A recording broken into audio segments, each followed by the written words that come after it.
Let's go.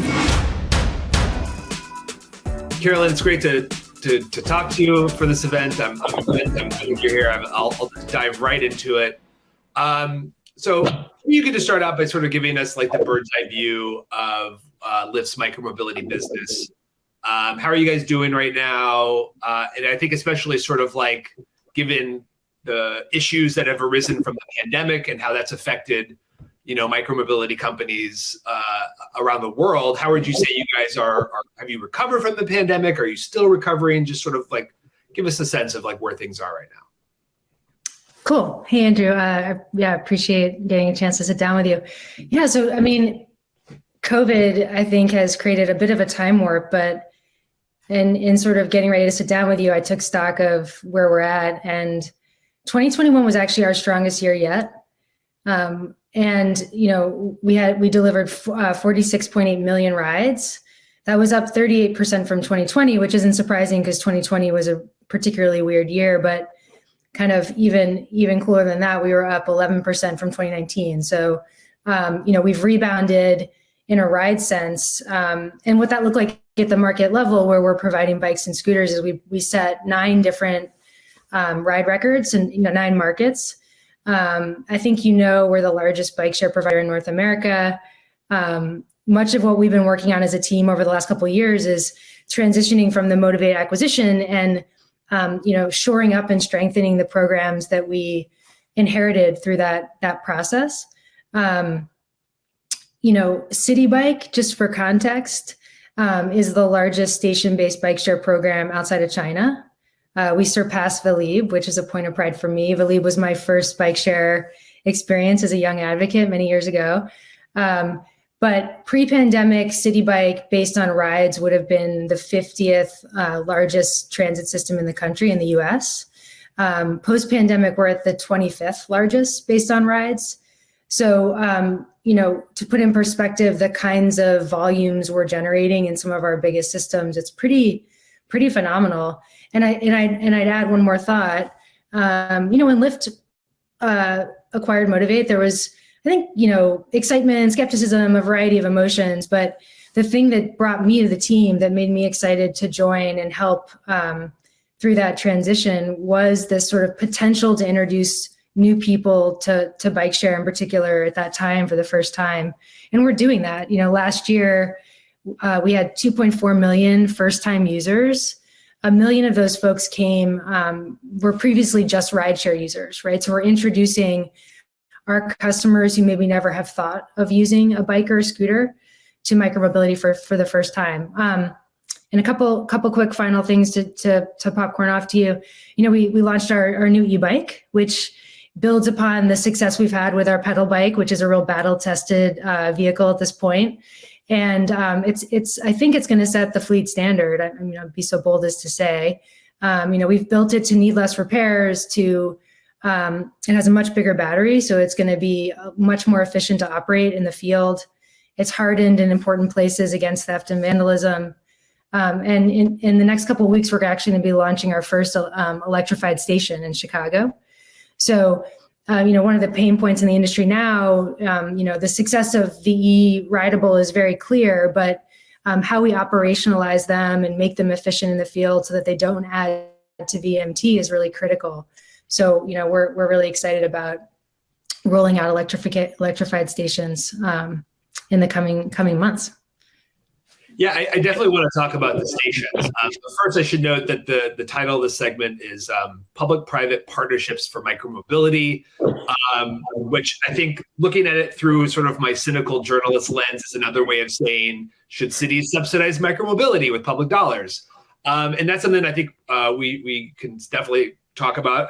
And I'm just wondering sort of what you think about that proposition. Should cities be spending money on micromobility, and if so, what are the possible benefits there? I do think so. And I think, at a fundamental level, working at a business now, everyone in the industry knows that like your budget reflects your priorities. If you step out of micromobility, and I'll think back to when I started as a bike advocate in 2006 in New York City. At that time, the New York City DOT had a very tiny bike program. There was maybe one person funded to work on bike issues, to think about bike lanes. And over the years, that's changed drastically, right? The city of New York has, I don't even know, like dramatically increased the staff investment in thinking about things like pedestrianizing public spaces, building out a connected network, running a bike share program. And the evidence is all around you when you travel in New York, right? You see, streets that had nothing on them now have protected bike lanes, pedestrian plazas. Back then when I used to use the West Side Highway, there were places along the Greenway on the West Side where I had to get off my bike, walk it along a highway to get to the lower part of Manhattan. And now it's the most popular bike path in the US. City Bike is all over it. And so I think the same sort of general logic should apply to micromobility, right? In Europe, we've seen a lot of evidence that cities subsidizing biking generally has led to much more widespread dependency on daily bicycle use, whether that's personal e-bikes, which are incentivized through tax benefits in Europe, or subsidizing parts of running a micromobility program. I think Europe is decidedly ahead of the US because of the amount of subsidy flowing in to biking and now scooter share more broadly. And so I think the answer is yes. I think how you do it really matters. We are biased. We have long-term contracts in some of the largest cities in the US. And what that's allowed us to do as a team is to have a comfortable runway in which to innovate with our city partner.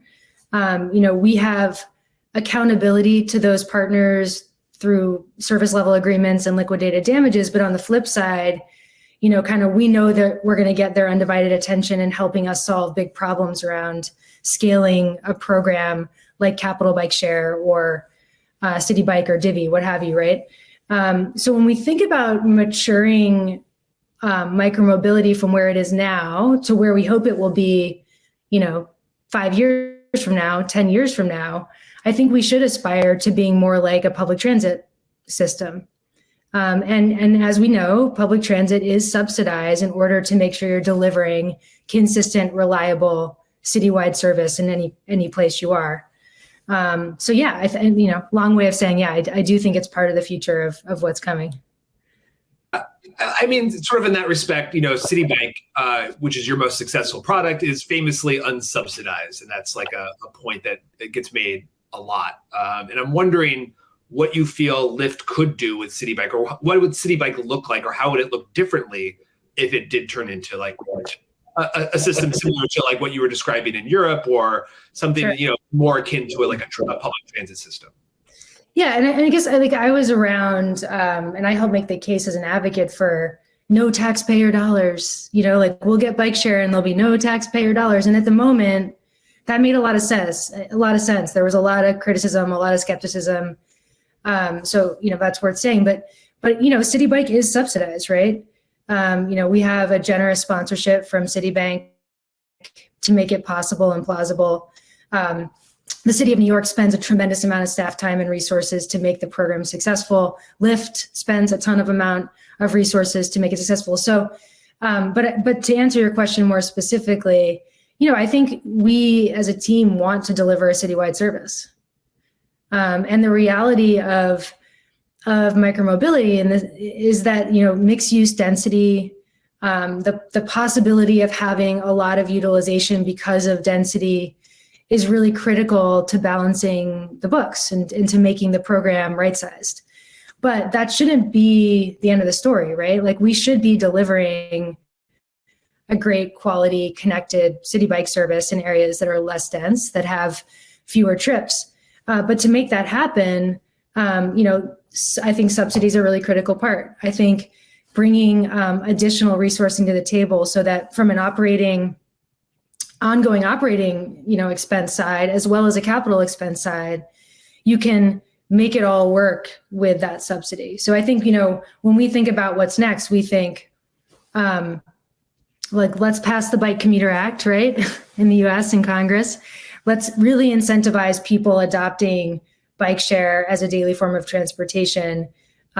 through tax incentives. And then, let's think creatively about how we tie bike share to larger infrastructure investments, whether that's congestion pricing or big bike lane initiatives, so that, for pennies on the dollar, you're expanding the reach of the transit system, and creating a connected network that any New Yorker can take advantage of.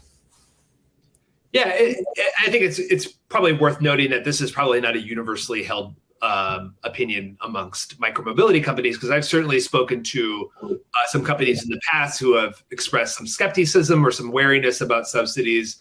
And they say that they'd instead prefer, cities to just sort of limit the number of permits that are available, and then largely just get out of their way. And I'm wondering what you think accounts for sort of the disparity in opinions in the industry about this.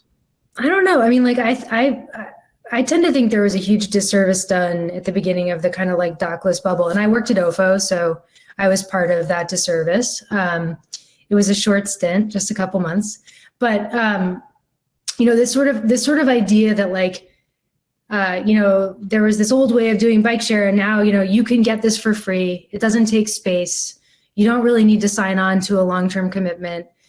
Those were promises that I think initially spurred growth in the industry in terms of number of markets that got to see bikes and scooters. But what we've seen is really, I think, a contraction or a lot of signs that that's not working.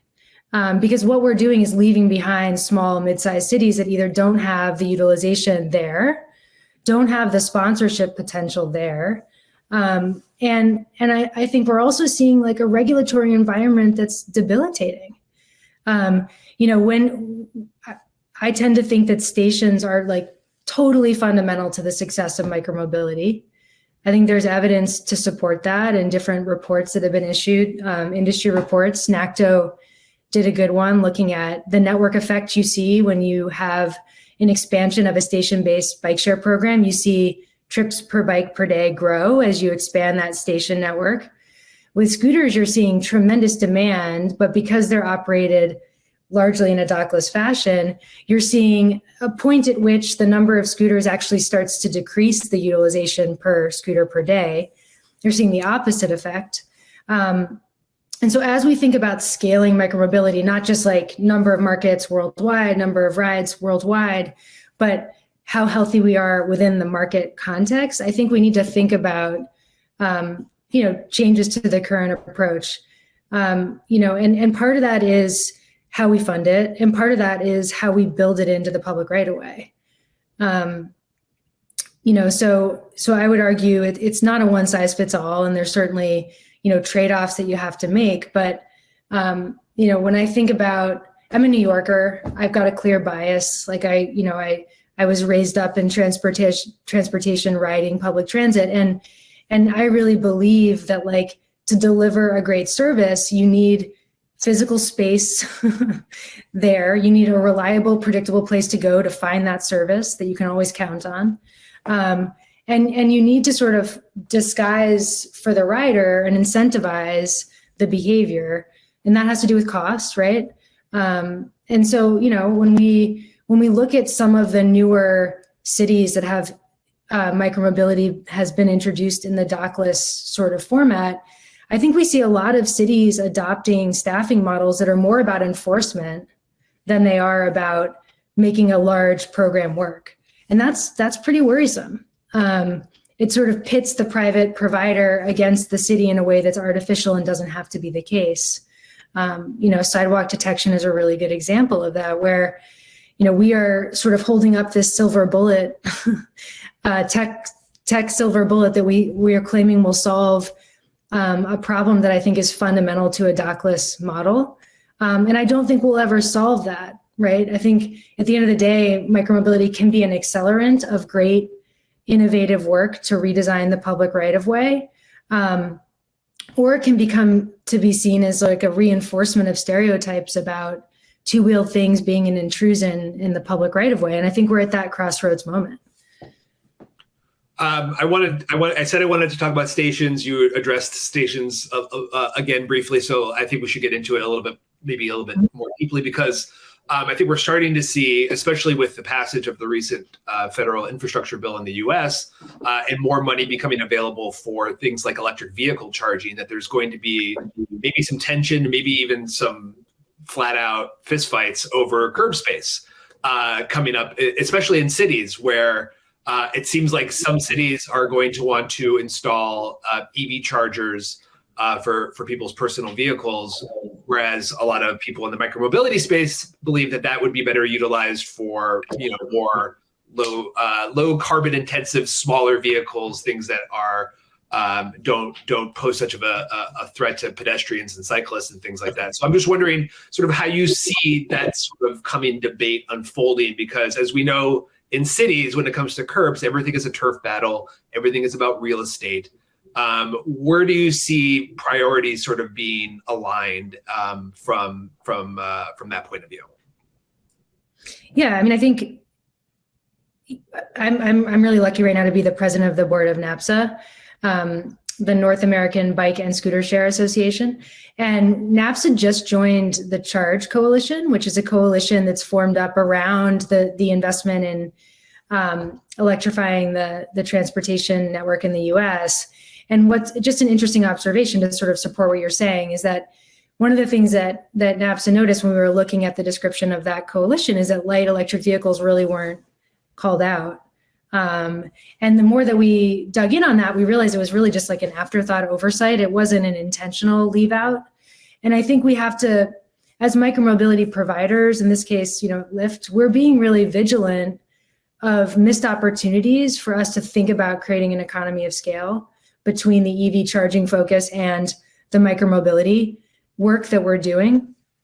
And I think there are a lot of those missed opportunities because if we're being honest, particularly in the US, but certainly worldwide, transportation in general is just a very vehicle-centric mindset. Like the big bucks are going to moving motor vehicles around, and now we're talking about making them electric, but it's the same sort of frameworks that are in place. But the reality is that there are a lot of really good examples. Minneapolis is a great example of a city that's thinking about mobility hubs as being something that sort of cuts across transit, EV efforts, and micromobility. And I think there's promising signs that a lot of folks that are watching right now in the industry are sort of joining those conversations and getting involved. And I think that's what it will take, because the truth is that like it'll be really cheap to build micromobility into EV charging plans, but we'll need to be in those rooms and sort of making that case to make sure we don't miss those opportunities that are right there in front of us. And the last thing I would say is I think there's also a huge opportunity when we think about electrifying the public transit network, right, to build micromobility in as well. We participated in a raised grant application that didn't end up, wasn't successful in the end, but it was a nice application to electrify the Red Line in Chicago. And part of that proposal was to, at the same time as electrifying the Red Line, to electrify a network of divvy stations along the corridor so that you would have that like economy of scale between transit and bike share, which is a pretty powerful vision. And I still think there's an opportunity for that in the coming year to see those kinds of projects funded. I wanted to ask you just a little bit about governance structure, because we saw recently with the news from one of your competitors, Spin, that they were going to be downsizing their business and only focusing on markets with open permits. They're laying off a quarter of their staff, which was really unfortunate because we are still in a pandemic. But I was wondering, were you surprised at all by that move, by that decision of theirs? And do you think that there's a way for smaller firms to operate in an open permit market? Yeah, it's a great question. And yeah, I did see the news and like, a lot of the messages didn't surprise me in the news that was shared. I think, again, going back to that like sort of point I made about the initial sort of promise of the Dockless providers was that like, there are no strings attached on this deal. Like you don't have to spend any city money, you don't have to use any city space, and it's so easy. And I think we're still seeing like reverberations of that in the regulatory environment in the US, but I think all over the world. And that makes running the business at a practical level really challenging. And I am not saying any of that to say that that's the fault of cities, but I do think that if we're going to get to the next stage of growth beyond where we are now, of the sort of integration of micromobility into transit networks around the world, we're going to need a different framework. And I do, I think we often think about single operator as like a 4-letter word we don't want to talk about or mention, but I can guarantee you that if City Bike from day 1, 2, 3, 4 was pitted against 4 other competing types of options for bike share, you wouldn't have City Bike. You just wouldn't.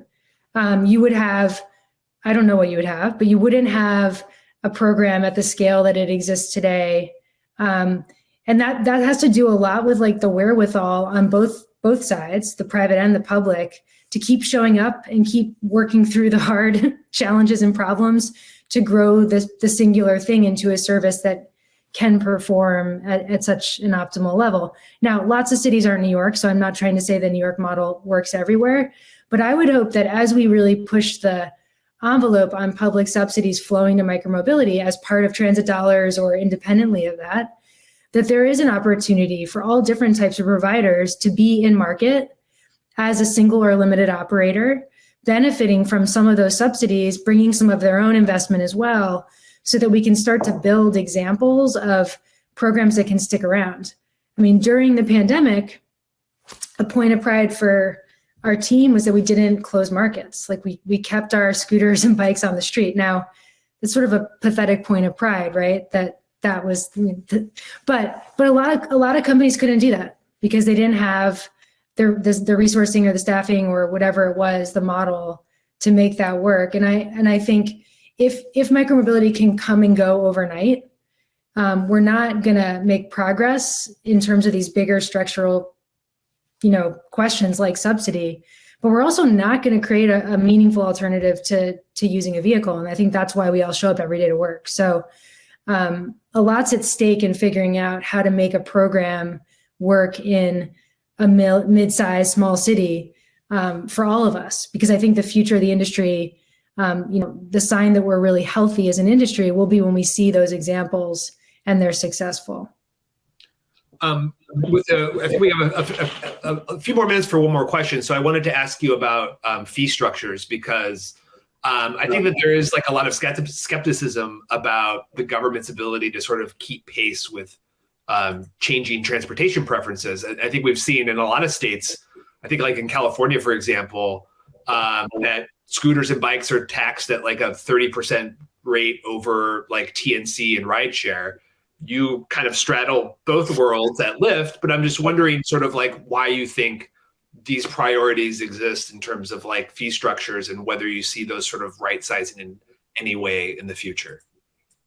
Yeah, it's a good point. When you say fee structure, can you just make sure I want to make sure I'm answering your question directly? Specifically, what do you mean by fee structure? Well, just like the cost that permits that states and cities will charge for permits, but then there's also